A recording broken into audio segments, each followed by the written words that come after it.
सबसे पहले मैं श्री माता वैष्णो देवी यूनिवर्सिटी के सभी ग्रेजुएटिंग स्टूडेंट्स को हृदय से बधाई देता हूं। अपनी ओर से, आप सबकी ओर से श्रीमान धर्मेंद्र प्रधान जी का हृदय से स्वागत करता हूं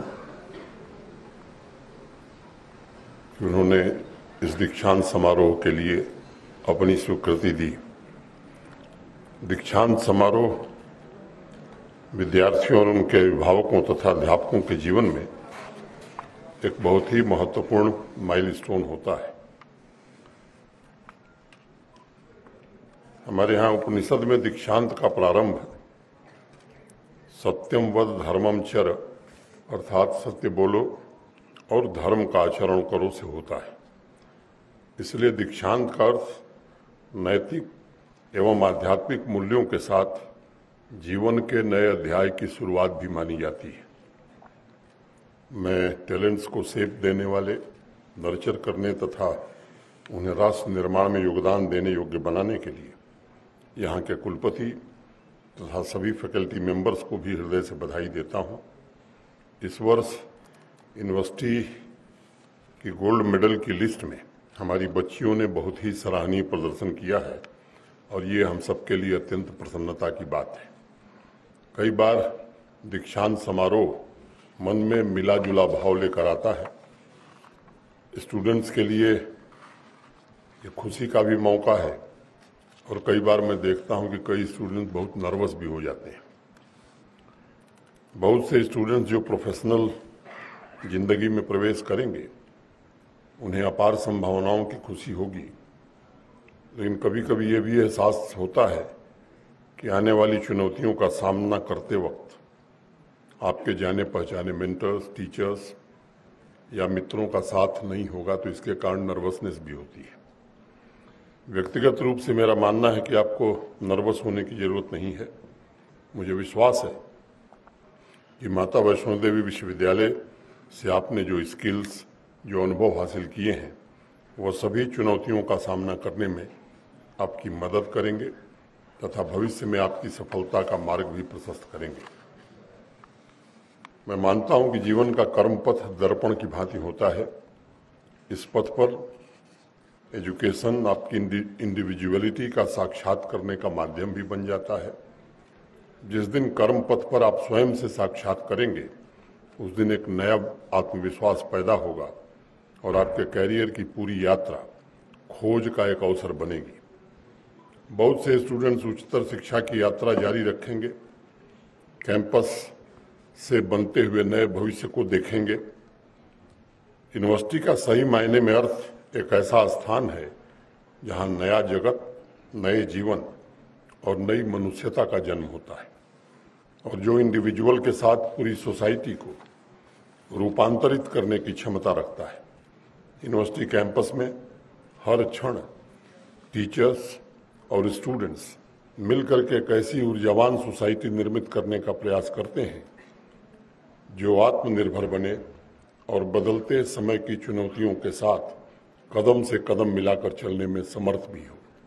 यूनिवर्सिटी एक ऐसा स्थान है जहां समाज और राष्ट्र की जरूरत के मुताबिक नॉलेज के पावर हाउस को नर्चर किया जाता है, जिससे नए इन्वेंशंस, नए रिसर्च और अलग अलग क्षेत्रों में टैलेंटेड ह्यूमन कैपिटल आकांक्षाओं और उम्मीदों को नई उड़ान दे सके। यूनिवर्सिटी एकमात्र वो जगह है जहां राष्ट्र के नए ढांचे, जीवन के नए मार्ग, नया चिंतन, संभावनाओं के नए द्वार तथा समाज की नई व्यवस्था तैयार होती है। पिछले 19 वर्षों से श्री माता वैष्णो देवी विश्वविद्यालय के टीचर्स संकल्प के साथ इन सभी उद्देश्यों की पूर्ति में जुटे हैं। ज्ञान की तपोभूमि जम्मू कश्मीर की युवा पीढ़ी को नई दिशा भी प्रदान कर रहे हैं। मुझे प्रसन्नता है कि राष्ट्रीय शिक्षा नीति की अनुशंसा के अनुरूप सभी 26 प्रोग्राम में क्वालिटी रिसर्च तथा इनोवेशन पर बल दिया जा रहा है और अभी जैसा कुलपति जी ने बताया, आर्किटेक्चर कैटेगरी की रैंकिंग में इस यूनिवर्सिटी ने पूरे देश में 16वां स्थान भी प्राप्त किया है। आदरणीय प्रधानमंत्री श्रीमान नरेंद्र मोदी जी के मार्गदर्शन में राष्ट्रीय शिक्षा नीति विकसित भारत के सपनों को पूरा करने में जुटा हुआ है। उन सपनों की सिद्धि के लिए निर्मित की जा रही व्यवस्था में योगदान देते हुए इस यूनिवर्सिटी में भी अलग अलग डिसिप्लिन में नए स्कूल प्रारंभ किए जा रहे हैं। फैकल्टी ऑफ इंजीनियरिंग में school of design, interdisciplinary programme, fitness एवं स्पोर्ट्स के नए कोर्सेस, अन्य विधाओं में स्किल डेवलपमेंट, अनुभव आधारित शिक्षण और क्रिटिकल थिंकिंग को प्रोत्साहित करके स्टूडेंट्स को आज के दौर की असीमित संभावनाओं के लिए तैयार भी किया जा रहा है ताकि वह भारत के ग्रोथ का इंजन बन सके। विद्यार्थियों, आज हम वैश्विक परिवर्तनों के बीच से गुजर रहे हैं जो न सिर्फ जटिल है बल्कि बहुत अप्रत्याशित है।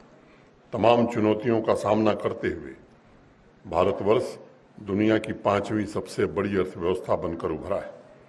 आज हमारे सामने 2027 में दुनिया की तीसरी बड़ी आर्थिक ताकत बनने का लक्ष्य है और 2047 में विकसित भारत के संकल्प को साकार भी करना है। इस दीक्षांत समारोह के पश्चात जो युवा प्रोफेशनल दुनिया में कदम रखेंगे वह 2047 में अपने कैरियर के उच्च शिखर पर होंगे, पीक पर होंगे। उस समय आप अपना भविष्य कर रहे होंगे जिसका प्रभाव राष्ट्र के हर हिस्से पर पड़ेगा। जैसा कुलपति जी बता रहे थे, artificial intelligence, machine learning, internet of things तथा अन्य नई तकनीक लगातार विकसित हो रही है। आज एक महीने बाद की दुनिया कैसी होगी इसका प्रेडिक्शन करना बहुत मुश्किल है। इसलिए आपके सीखने की यात्रा, नए स्किल अर्जित करने की यात्रा दीक्षांत समारोह के पश्चात भी चलती रहनी चाहिए। ये सच है कि वर्तमान में किसी एक सब्जेक्ट में डिग्री पर्याप्त नहीं है। हर एक युवा लाइफ लॉन्ग लर्निंग स्किल सीखे, ये जरूरी हो गया है। आने वाले भविष्य के सभी के सामने खासकर ह्यूमैनिटीज तथा टेक्नोलॉजी से जुड़े प्रोफेशनल्स के बीच ज्ञान एवं विचारों के स्वस्थ आदान प्रदान और वैज्ञानिक सोच को समाज के हित में व्यापक तरीके से कैसे इस्तेमाल किया जाए, ये चुनौती बराबर बनी रहेगी। मैं मानता हूं कि सोशल साइंस, साइंटिफिक और टेक्निकल रिसर्च के क्षेत्र में आने वाले भविष्य में विभिन्न संस्थाओं एवं राष्ट्रों के बीच भी सहयोग का विस्तार होगा। बड़े पैमाने पर समाज की मदद करने के लिए आप सभी नौजवानों को मानव व्यवहार और लोगों के दृष्टिकोण को समझना होगा और उसी हिसाब से आवश्यक परिवर्तन भी करने होंगे। भारत की संस्कृति कहती है, विद्या विंदते अमृतम, विद्या से ही अमरत्व प्राप्त होता है और विद्या के माध्यम से ही इंसान नई दृष्टि प्राप्त करता है, नया रास्ता बनाता है।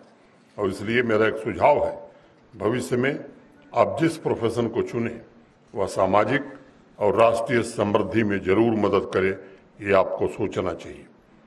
दुनिया के प्रसिद्ध दार्शनिक लाओ त्से का कहना था कि अगर आप यह परवाह करते हैं कि दूसरे लोग क्या सोचते हैं तो आप हमेशा उनके प्रिजनर बने रहेंगे।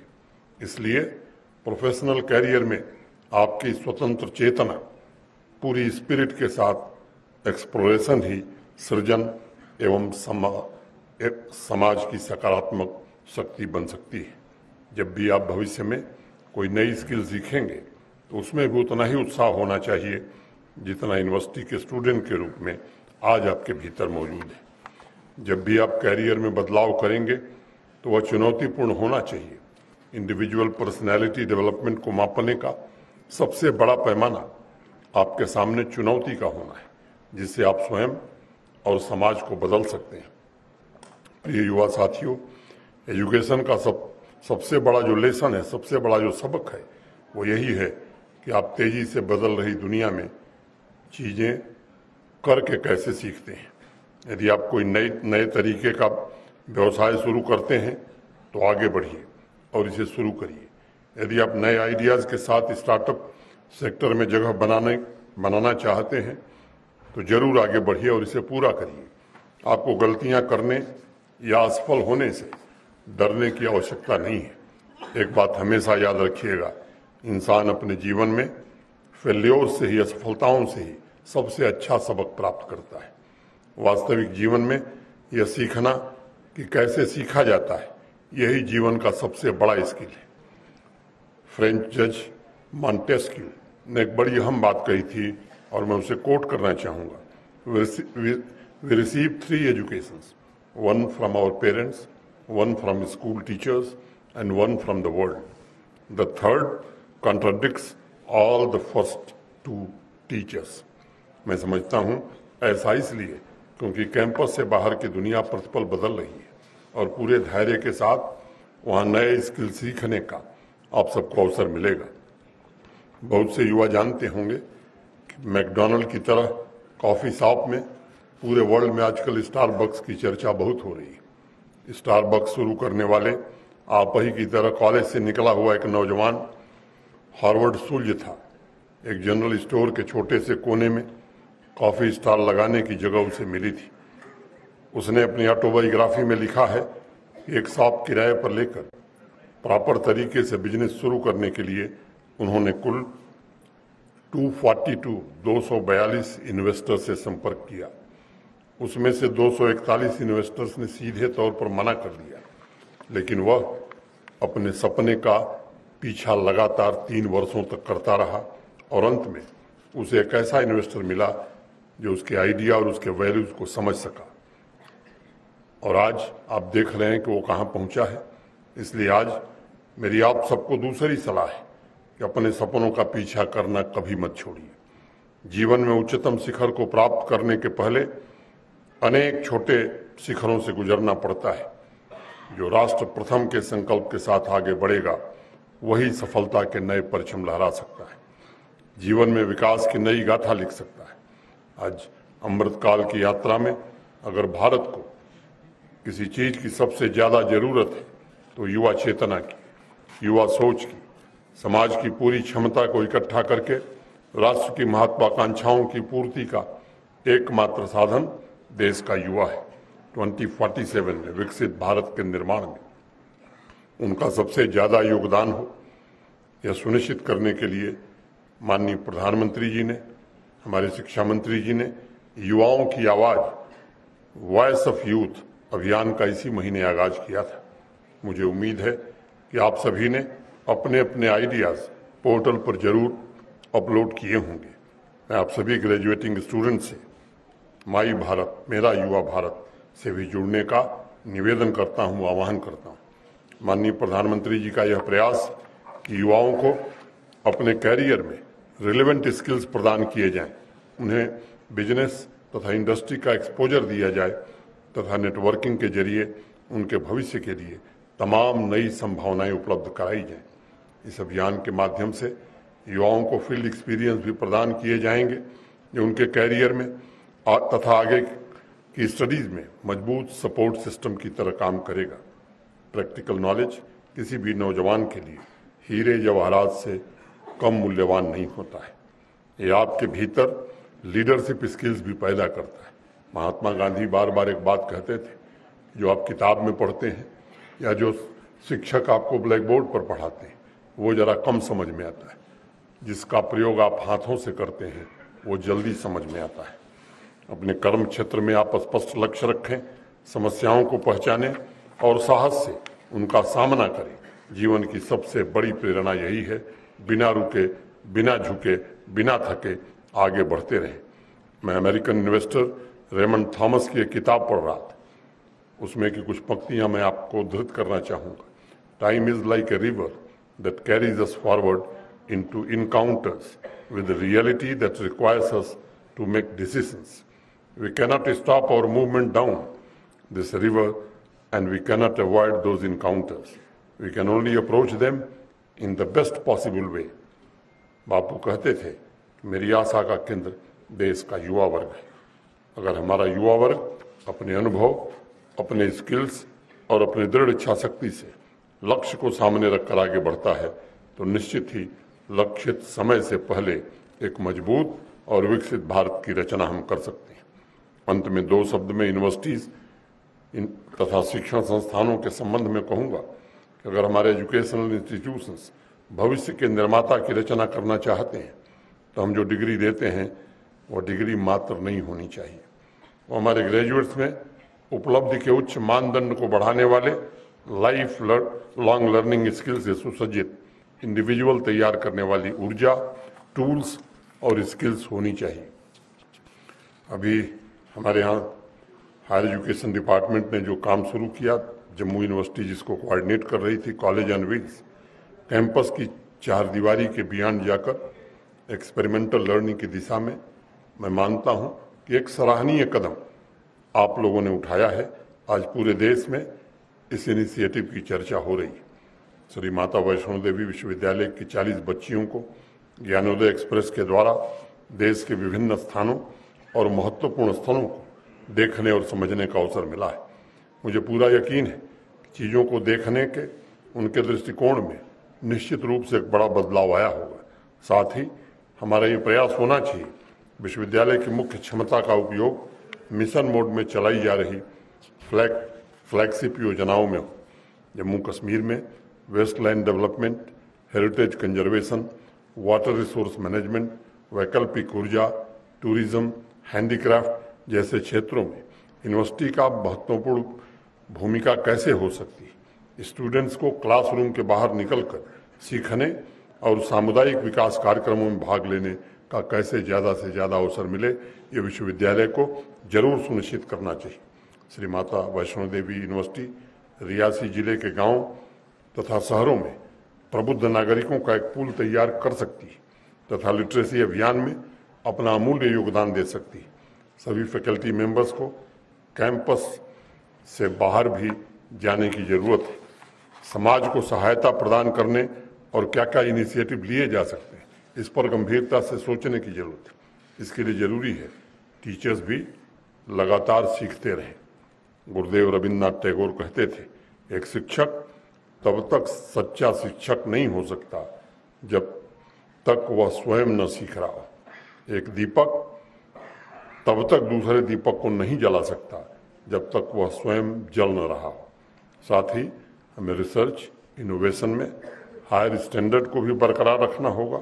नए इनोवेशन और रिसर्च तभी निर्बाध रूप से जारी रह सकते हैं जब वो वर्तमान विश्व और वर्तमान इंडस्ट्री की आवश्यकताओं के अनुरूप होंगे। कई बार लोग कहते हैं कि डिग्री में वजन होना चाहिए। इसका मूल अर्थ यही है कि ऐसी डिग्री जिसमें जीवन की शक्ति हो, समाज और राष्ट्र के बदलने की क्षमता हो। मुझे उम्मीद है कि सभी ग्रेजुएट्स और शोधकर्ता जो आज अपनी डिग्री प्राप्त करने के बाद श्री माता वैष्णो देवी यूनिवर्सिटी से बाहर निकलेंगे, वह देश की क्षमता को और मजबूत करने में अपना शानदार योगदान देंगे। मैं आपको जीवन के हर मोड़ पर सफलता और एडवेंचरस जर्नी की हृदय से शुभकामनाएं देता हूं। आप आगे बढ़ें, खूब तरक्की करें। अब पूरी दुनिया आपकी है। मुझे विश्वास है कि इस दुनिया को जीतने में माता वैष्णो देवी के आशीर्वाद से आप जरूर कामयाब होंगे। मैं फिर से आप सबको शुभकामनाएं देता हुआ माननीय मंत्री जी के प्रति विशेष रूप से हृदय से आभार व्यक्त करता हुआ अपनी बात पूरी करता हूं। धन्यवाद। जय माता दी।